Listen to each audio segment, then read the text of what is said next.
Hello everyone, welcome to our study channel CBSE Warrior. आज का हमारा जो इम्पोर्टेंट टॉपिक रहेगा वो रहेगा बहमनी साम्राज्य और विजयनगर साम्राज्य। इन दोनों टॉपिक को कवर करने के पश्चात हमारी जो सेकंड यूनिट रहेगी उसके अंदर सिर्फ एक ही टॉपिक रह जाएगा, वो होगा सिख धर्म। और इस टॉपिक को पूरा करने के बाद हमारा जो चैप्टर नंबर सेकंड होगा वो क्या हो जाएगा, कंप्लीट हो जाएगा। तो आज की जो हमारी क्लास रहेगी इसके अंदर हम सिर्फ दो ही टॉपिक करेंगे। एक तो करेंगे हम विजयनगर साम्राज्य और दूसरा होगा बहमनी साम्राज्य। तो लास्ट तक इस वीडियो को वॉच करना है। जिसने भी अभी तक हमारे चैनल को सब्सक्राइब नहीं किया है उसे जरूर सब्सक्राइब करें और साथ में जो बेल आइकन बटन है उसे भी जरूर प्रेस करें। तो शुरू करते हैं सबसे पहले विजयनगर की कि ये जो विजयनगर साम्राज्य था ये दक्षिण भारत का क्षेत्र था। इसकी जो स्थापना थी वो हरियर और बुक्का के द्वारा की गई थी। हरियर और बुक्का नाम के दो व्यक्ति थे। अगर इन दोनों की बात करें तो ये संगम के पुत्र थे। ये संगम के कुल 5 पुत्र थे, जिसमें दो ये थे हरियर और बुक्का। इन दोनों के द्वारा विजयनगर साम्राज्य की शुरुआत की गई थी और इसकी जो स्थापना थी वो तुंगभद्रा नदी के किनारे की गई थी। ध्यान में रखना है आपने इसको कि इसकी जो स्थापना थी वो तुंगभद्रा नदी के किनारे की गई थी। और ये जो हरियर और जो बुक्का थे प्रारंभ में ये काकतियों के सामंत थे। प्रारंभ में ये काकतियों के सामंत के रूप में कार्य करते थे। और इन दोनों के शासनकाल के समय विजयनगर साम्राज्य पर मोहम्मद तुगलक के द्वारा आक्रमण किया गया। मोहम्मद तुगलक ने इनके साम्राज्य पर आक्रमण किया और विजयनगर साम्राज्य को समाप्त कर दिया। और इसके साथ साथ इसने इन दोनों भाइयों को बंदी बना लिया, लेकिन कुछ समय पश्चात ही इन्हें छोड़ दिया। और पुनः एक बार फिर से हरियर और बुक्का के द्वारा अपने विजयनगर साम्राज्य की शुरुआत की गई थी। दोबारा से देख लीजिए इतना कि जो विजयनगर साम्राज्य था इसकी जो स्थापना थी वो हरियर और बुक्का के द्वारा की गई थी। तुंगभद्रा नदी के किनारे इसकी स्थापना की थी। और ये जो हरियर और बुक्का थे प्रारंभ में वो काकतियों के सामंत थे और इनके शासनकाल में मोहम्मद तुगलक के द्वारा आक्रमण किया गया, जिसने विजयनगर साम्राज्य को समाप्त कर दिया और इन दोनों भाइयों को बंदी बना लिया। अब हम बात करेंगे आगे कि जो हरियर और बुक्का थे इन्होंने पुनः एक बार फिर से विजयनगर साम्राज्य की स्थापना की थी। इन्होंने पुनः एक बार फिर से विजयनगर साम्राज्य की स्थापना की। और हरियर का जो शासनकाल प्रारंभ होता है, हरियर का जो शासनकाल है वो 1336 में प्रारंभ होता है। हरियर का जो उत्तराधिकारी होता है वो होता है बुक्का। कि हरियर की मृत्यु के बाद बुक्का जो है वो अगला विजयनगर साम्राज्य का शासक बनता है। हरियर की अगर हम बात करें तो इसका जो शासनकाल है वो 1346 तक ही रहता है। हरियर का जो शासनकाल है वो 1346 तक ही रहता है। बहुत इंपॉर्टेंट है ये। मात्र 10 वर्ष का ही इसका शासनकाल होता है। और इसके पश्चात जो विजयनगर साम्राज्य का शासक बनता है वो होता है बुक्का। इसका जो शासनकाल है 1346 में प्रारंभ होता है और 1377 तक रहता है।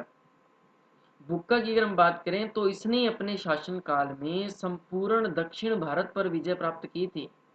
यानी कि जो संपूर्ण दक्षिण भारत का क्षेत्र था जिसके अंदर रामेश्वरम भी शामिल है, रामेश्वरम, तमिल प्रदेश, और इसके साथ साथ इसके दक्षिण भारत के अंदर संपूर्ण साम्राज्य पर बुक्का के द्वारा अधिकार किया गया था।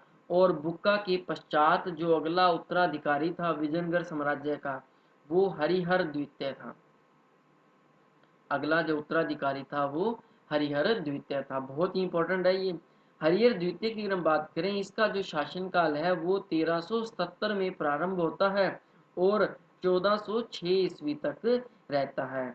इसका जो शासनकाल था वो बहुत ही थोड़ा कठिन होता है। क्यों कठिन होता है? क्योंकि इसके शासनकाल में इसका जो संघर्ष है वो मुस्लिम शासकों से होता है। इसका जो संघर्ष है वो मुस्लिम शासकों के साथ होता है।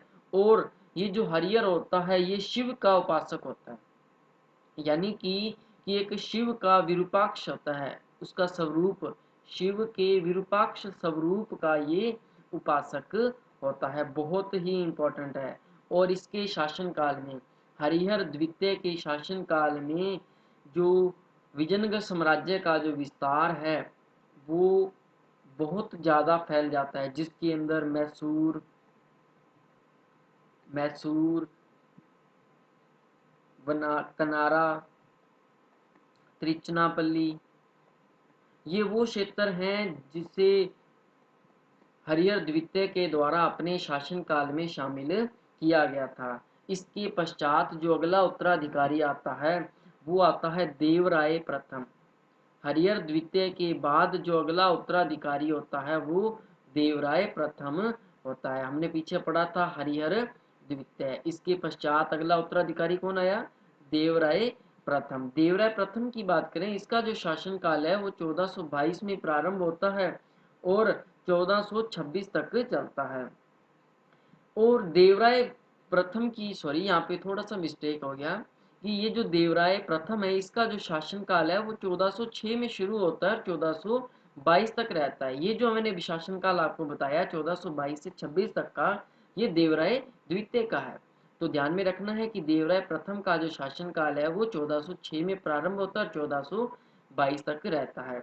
इसके बारे में सिर्फ इतनी जानकारी मिलती है कि देवराय प्रथम का जो संघर्ष है वो विजयनगर साम्राज्य के समकालीन ही एक बहमनी साम्राज्य था, एक बहमनी साम्राज्य था, उससे इसका संघर्ष हुआ था। और देवराय प्रथम के बाद जो अगला उत्तराधिकारी आता है वो आता है देवराय द्वितीय। देवराय द्वितीय का जो शासन काल है वो 1422 में प्रारंभ होता है और 1426 तक रहता है। देवराय द्वितीय का संघर्ष भी देवराय द्वितीय का संघर्ष भी किससे होता है? बहमनी साम्राज्य से। देखो ये जो बहमनी साम्राज्य है ये एक मुस्लिम साम्राज्य है, अपने ये कह सकते हैं। क्यों कह सकते हैं?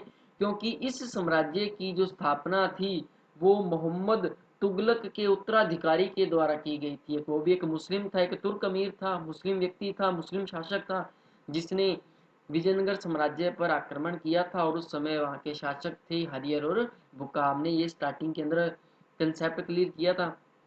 देवराय द्वितीय की बात चल रही थी कि इसका जो संघर्ष है वो विजयनगर साम्राज्य से होता है और यह विजयनगर साम्राज्य के विरुद्ध संघर्ष के लिए अपनी सेना में मुस्लिमों की भर्ती करता है, यानी कि मुस्लिम लोगों को सेना में भर्ती करता है।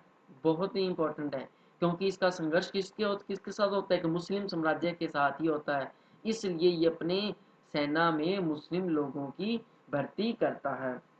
और सबसे इंपॉर्टेंट चीज ये आती है कि देवराय द्वितीय के शासन काल में दो व्यक्ति बाहर से आते हैं विदेशी के रूप में। एक व्यक्ति आता है इटली से और दूसरा व्यक्ति आता है फारस से। जो इटली से व्यक्ति आता है उसका नाम है निकोलो कॉन्टी। इटली से आने वाला व्यक्ति निकोलो कॉन्टी है और फारस से आने वाला व्यक्ति अब्दुल रज्जाक है। बहुत ही इंपॉर्टेंट है ये। और जो देवराय द्वितीय था इसके द्वारा गज बेटकर की उपाधि ग्रहण की गई थी। गज बेटकर, ये जो गज बेटकर है इसका अर्थ है हाथियों का शिकारी। इसका अर्थ क्या हो जाएगा? इसका अर्थ हो जाएगा हाथियों का शिकारी, कि जो हाथी है उनका शिकार करने वाला। गज बेटकर, गज किसको बोलते हैं? हाथी को बोलते हैं। तो ध्यान में रखना है आपने कि जो गज बेटकर की उपाधि किसने ग्रहण की थी? देवराय द्वितीय ने ग्रहण की थी। निकोलो कॉन्टी जो कि इटली का व्यक्ति था वो किसके शासनकाल में भारत आया था? देवराय द्वितीय के शासनकाल में। और उसी तरह एक फारस का व्यक्ति था अब्दुल रज्जाक, वो भी देवराय द्वितीय के शासनकाल में भारत आया था। ये था हमारा विजयनगर साम्राज्य। इसी के साथ ही जो विजयनगर साम्राज्य था वो समाप्त हो गया था। अब हम बात करेंगे यहाँ पे बहमनी साम्राज्य की। हमारा अगला टॉपिक कौन सा हो जाएगा इसमें? बहमनी साम्राज्य। बहुत ही सिंपल है दोनों ही, बस थोड़ा सा आपको कंसेप्ट क्लियर होना चाहिए, शासक के बारे में आपको क्लियर होना चाहिए, आपका सिंगल क्वेश्चन गलत नहीं होएगा। बहमनी साम्राज्य की बात करें तो इसकी जो प्रारंभ था, इसका जो आरंभ था, वो मोहम्मद तुगलक के शासन के जो उत्तराधिकारी के द्वारा किया गया था। इसका जो आरंभ था मोहम्मद तुगलक के उत्तराधिकारी ने किया था, और इसका जो उत्तराधिकारी था वो हसन नाम का व्यक्ति था, जिसे जफर शाह कहते हैं। इसे जफर शाह के नाम से जाना जाता है। बहमनी साम्राज्य की जो शुरुआत थी वो 1347 के अंदर प्रारंभ हुई थी। बहमनी साम्राज्य की शुरुआत कब हुई थी? 1347 में। और ये इसकी जो शुरुआत थी वो मोहम्मद तुगलक के उत्तराधिकारी हसन के द्वारा की गई थी। और हसन की अगर हम बात करें तो इसने जब शासन प्रारंभ किया तो इसने एक उपाधि ग्रहण की थी। उपाधि कह लो या खिताब कह लो, उपाधि या खिताब ग्रहण की थी। और ये जो इसकी उपाधि थी वो थी अलाउद्दीन बहमन शाह के नाम से ये राजा बना था। अलाउद्दीन बहमन शाह के नाम से ये राजा बना था। बहुत ही इंपॉर्टेंट है, ये ध्यान में रखना है आपने ये। और इसके शासनकाल में यानी कि हसन के द्वारा अपने साम्राज्य की जो राजधानी थी वो कुलबर्ग को बनाई थी। इसने अपने साम्राज्य की राजधानी किसको बनाई थी? कुलबर्ग को बनाई थी। बहुत ही इंपॉर्टेंट है ये। और जो हसन था इसकी जो मृत्यु थी वो 1358 में हो जाती है। हसन की मृत्यु कब होती है? 1358 के अंदर। तो ध्यान में रखना है आपने, बहमनी साम्राज्य का जो ये जो पहला शासक था हसन, इसने कुलबर्ग को अपने साम्राज्य की राजधानी घोषित की थी, अलाउद्दीन बहमन शाह की उपाधि ग्रहण की थी, और 1358 में इसकी मृत्यु हो गई थी। बहुत ही इंपॉर्टेंट है। इसके बाद आता है कि ये जो बहमनी साम्राज्य था, ये जो बहमनी साम्राज्य था और हमने पीछे पढ़ा विजयनगर साम्राज्य, इन दोनों में संघर्ष का कारण क्या था? इन दोनों में शत्रुता का कारण क्या था? यहाँ पे हम कारण देखेंगे। इनके अंदर जो कारण था वो दो दुर्ग माने जाते हैं, दो किले माने जाते हैं। और ये जो दो किले थे जिसमें पहला आता है मुकदल और दूसरा आ जाएगा इसमें रायचूर का। पहला मुकदल का किला हो जाएगा और दूसरा रायचूर का। इन दोनों के द्वारा इन दोनों दुर्गों पर अपने अपने स्वामित्व की बात की जा रही थी कि विजयनगर साम्राज्य का कहना था कि ये हमारे क्षेत्र में हमारा अधिकार है, बहमनी राज्य का कहना था कि हमारे क्षेत्र में इस पर हमारा अधिकार है। तो इन दोनों के कारण ही इन दोनों राज्यों में संघर्ष प्रारंभ हुआ था, क्योंकि इन दोनों राज्यों की जो सीमाएं थी वो एक ही सीमा थी। इन दोनों के बीच की जो सीमा थी वो एक ही रेखा थी। अब हम बात करेंगे कि जो बहमनी साम्राज्य था इस वंश का नौवां शासक था, इस वंश का नौवां शासक था अहमद। अहमद ने अपने साम्राज्य की जो राजधानी थी वो गुलबर्ग से हटा करके इसने बीदर को राजधानी बनाया था। यानी कि बीदर को इसने राजधानी बनाया था। बहुत ही इंपॉर्टेंट है। पहले कुलबर्ग थी, कुलबर्ग को जो राजधानी थी आपको पता है उसे हसन के द्वारा बनाई गई थी। और यहाँ बीदर को राजधानी किसने बनाया? इसे बनाया था अहमद ने। बहुत ही इंपॉर्टेंट है। और इसके साथ साथ बहमनी साम्राज्य का जो 13वां शासक है, बहमनी साम्राज्य का 13वां शासक है मोहम्मद तृतीय। मोहम्मद तृतीय जो था इसने अपने ही राज्य के एक कर्मचारी की, मोहम्मद तृतीय ने अपने ही राज्य के एक सेवक जिसका नाम था मोहम्मद गमा, जिसका नाम था मोहम्मद गमा, इसने अपने ही राज्य के कर्मचारी को मृत्यु दंड दे दिया। इसे मृत्यु दंड दिया गया था मोहम्मद तृतीय के द्वारा। और इसके पश्चात जो बहमनी साम्राज्य था इसके बहमनी साम्राज्य की जनता के द्वारा इनके शासक का विरोध किया गया, जिससे बहमनी साम्राज्य का पतन प्रारंभ हो गया था। और बहमनी साम्राज्य का जो अंतिम शासक था, बहमनी साम्राज्य का जो अंतिम शासक था वह महमूद था। वह कौन था? वह महमूद था।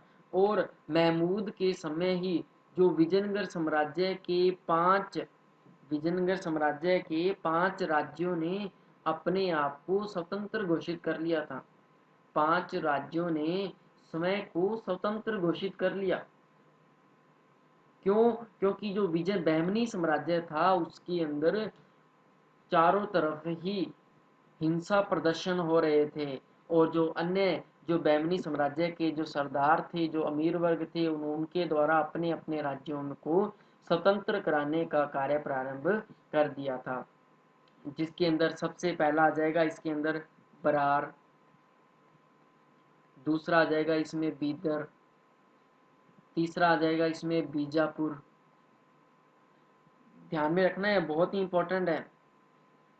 चौथा आ जाएगा इसमें अहमदनगर, और पांचवा आ जाएगा इसमें गोलकुंडा। ये वो 5 राज्य थे जिन्होंने बहमनी साम्राज्य से स्वयं को स्वतंत्र घोषित कर लिया था। इन्होंने स्वयं को स्वतंत्र घोषित कर लिया था, और इसी के साथ ही जो बहमनी साम्राज्य था वो भी कंप्लीट हो गया। आज हमने जो टॉपिक कवर किया है, जिसके अंदर हमने विजयनगर और हमारा नेक्स्ट टॉपिक था बहमनी साम्राज्य। बहुत ही इंपॉर्टेंट है ये दोनों बहुत ही इंपॉर्टेंट हैं। और इसके अलावा जो हमारा नेक्स्ट जो अगला टॉपिक रहता है वो है सिख धर्म। सिख धर्म को कंप्लीट करने के पश्चात हमारा जो चैप्टर सेकंड है वो कंप्लीट हो जाएगा, और चैप्टर सेकंड के पश्चात हम जो यूनिट शुरू करने वाले हैं वो हम यूनिट करेंगे, चैप्टर शुरू करेंगे 5, 5वां लेसन। वो हम कौन सा लेसन शुरू करेंगे? 5वां लेसन, जो कि है डेमोक्रेसी। 5वां लेसन डेमोक्रेसी यानी कि लोकतंत्र शुरू करेंगे। बहुत ही इंपॉर्टेंट है, बहुत ही इंटरेस्टिंग है। आराम से देखोगे, समझोगे तो आपको सारे के सारे कंसेप्ट क्लियर हो जाएंगे। तो मिलते हैं अगली क्लास में, तब तक के लिए गुड बाय।